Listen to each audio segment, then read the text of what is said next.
প্রত্যেকটা জিনিসের নেগেটিভ এবং পজিটিভ আছে। আমরা পজিটিভটাকে বেছে নিব। কুরুচিপূর্ণ ছবি ধারায় চলছে আর এটাকে মানুষ গ্রহণ করছে কেন? এই সমাজকে নষ্ট করছে। খারাপ জিনিসটি কিন্তু মানুষ গ্রহণ করে ক্ষণিকের জন্য, কিন্তু সারা জীবনের জন্য না। আমি করব, তবে সেটি হতে হবে সুস্থ ধারায়। একটা ছবি রিলিজ হচ্ছে, সুপারস্টার হয়ে যাচ্ছে। সুপারস্টার শব্দটি আসলে শুনতে আমরা কখনো পাই। দুটো ছবি করেছে, উনি সুপারস্টার। তবে ভাই আমরা আসলে সুপারস্টার হতে পারিনি। কাজ পেলে অবশ্যই করব। আসলে প্রতিটি অ্যাওয়ার্ডই তো একটি আনন্দের এবং দায়িত্বের। তো সুতরাং একদিকে দায়িত্বে বাড়িয়ে দেয়, আরেকদিকে হলো গিয়ে আনন্দ বাড়িয়ে দেয়। এক কথায় আমি যদি বলি আর কি, শুনে না, অবশ্যই আছে। প্রত্যেকটা জিনিসের নেগেটিভ এবং পজিটিভ আছে। প্রত্যেকটা জিনিসের আপনি দেখেন, এটা যে কোনো ক্ষেত্রে, ঠিক আছে? তো সুতরাং আমার কথা হলো কি যে আমরা পজিটিভটাকে বেছে নিব। আমার কথা হলো কি যে অসুস্থ ধারায় যে জিনিসগুলো আজকে মানুষ যারা দেখছে, আমি তাদের প্রতি অনুরোধ করব যে আমরা ওখান থেকে ফিরে আসি। আমরা একটি সুন্দর বাংলাদেশ চাই, আমরা সুন্দর একটি পরিবেশ চাই, আমরা সুন্দর একটি দেশ চাই, সুন্দর একটি জাতি চাই। তো সুতরাং এইটাকে যদি আমরা চিন্তা করি, আমাদের ভিতরে ধারণ করি, তাহলে আমরা ভালো জিনিসটাই কিন্তু লুফে নেব। দেখেন, আমি যখন শুরু করেছিলাম, সেই 90 দশকে যখন আমি শুরু করেছিলাম, তখন কিন্তু একটি সুস্থ ধারায় চলচ্চিত্র কিন্তু চলমান চলছিল। পরবর্তীতে দেখেন, আমি যখন দেখি 4-5 পেরিয়ে 6, আপনার লোকে 5-6 এবং 7 এদিকে আপনার এক ধরনের কুরুচিপূর্ণ ছবি চলমান ধারায় চলছে আর এটাকে মানুষ গ্রহণ করছে কেন?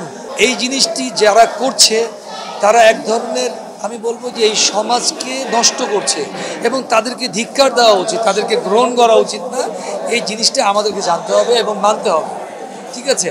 আমরা বিশেষ করে আপনারা যারা রিপোর্টার যারা আছেন, আপনারা যারা বিভিন্ন গ্রামে গঞ্জে আজকে এই বিষয়গুলো যখন আপনি একটা ইন্টারভিউ ছাড়বেন, আমার কথা হলো যে ভালো জিনিসটাকে আপনারা করেন। আমার মনে হয় যে এটা কিন্তু গ্রহণ করে মানুষ বেশি। আপনি দেখবেন, খারাপ জিনিসটি কিন্তু মানুষ গ্রহণ করে ক্ষণিকের জন্য, কিন্তু সারা জীবনের জন্য না। এবং ওটা কিন্তু আপনার পরিবার আপনাকেই একসময় বলবে যে এটা কেন তুমি করলে। তো সুতরাং ওখান থেকে আমাদের বেরিয়ে আসতে হবে। এই বেরিয়ে আসার মধ্যেই আমরা কিন্তু একটি সুন্দর বাংলাদেশ পেতে পারি। আসলে যেহেতু আমার এই শাকিল খান নামটি বাংলার মানুষের কাছে পরিচিত, ঠিক এরকম যে এই ফিল্মের কারণে, এই ফিল্মের মানুষগুলো ভালোবেসেছে বলেই আজকে আমাকে 2 জন হোক, 4 জন হোক, 5 জন হোক মানুষ চিনে। এই একটি নাম পরিচিত হয়েছে এই ফিল্মের কারণে। তো সুতরাং এই ফিল্মটাকে কিন্তু আমি এখনো ভালোবাসি এবং করব না কিন্তু আমি কখনোই বলিনি। আমি করব, তবে সেটি হতে হবে সুস্থ ধারায়। আমি বলছি না যে এখন কিন্তু সুস্থ ধারায় ছবি হচ্ছে না, অবশ্যই হচ্ছে এবং অনেকে বলছে কিন্তু সুপারহিট। আপনি দেখেন, যে প্রোডাকশনগুলো এখন ছবিগুলি বানায়, সেই প্রোডাকশন আর দ্বিতীয়বার রিপিট বা তৃতীয়বার রিপিট করে না।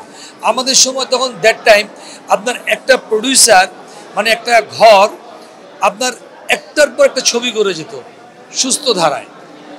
তারা কিন্তু কখনো বলে নাই যে আপনার সুপার ডুপার হিট, এগুলো কিন্তু না। তারা কন্টিনিউ কিন্তু কাজ করে যাচ্ছে। এখন একটা ছবি হলে কি সুপারস্টার, ঠিক আছে? একটা ছবি রিলিজ হচ্ছে, সুপারস্টার হয়ে যাচ্ছে খুব সহজায়। আমি জানি না আমি কেন এই কথাগুলি আসি এত তাড়াতাড়ি। আমরা দীর্ঘদিন ধরে কাজ করে আমার মনে হয় যে সুপারস্টার শব্দটি আসলে শুনতে আমরা কখনো পাইনি। আপনি দেখেন, বাংলাদেশে আমার কাছে এখনো খেয়াল আছে 96-এ এই মন তোমাকে দিলাম আমার একটি ছবি রিলিজ হয়েছিল। 11টা ছবির সাথে 11টা ছবির মাঝে ছবি রিলিজ হয়েছিল এবং সারা বাংলাদেশে আপনারা সার্চ দিয়ে দেখবেন যে সেই ছবি সবচেয়ে ব্যবসা সফল ছবি করেছে। আমরা তো কখনো এই কথাটি বলিনি, কিন্তু এখন হয়ে গেছে কি জানেন, এটা একটা ব্যবসা করার জন্য আমি দেখি আর কি। অনেকে দেখি যে কি 2টো ছবি করেছে, উনি সুপারস্টার, উনি 3টা ছবি করেছেন, উনি সুপারস্টার। আমি জানি না আসলে আপনারাই তাদেরকে বানান, কিভাবে বানান সেটা আমার জানা নেই। তবে ভাই আমরা আসলে সুপারস্টার হতে পারিনি। কাজ করেছি, মানুষের ভালোবাসা কুড়িয়েছি। সামনে ভালো কাজ পেলে অবশ্যই করব, মানুষের জন্য করব এবং মানুষকে ভালো লাগানোর জন্য চেষ্টা করব যে যে আপনারা আসুন, সুস্থ ধারার ছবি বাংলাদেশে এখনো হয় এবং ভবিষ্যতে হবে।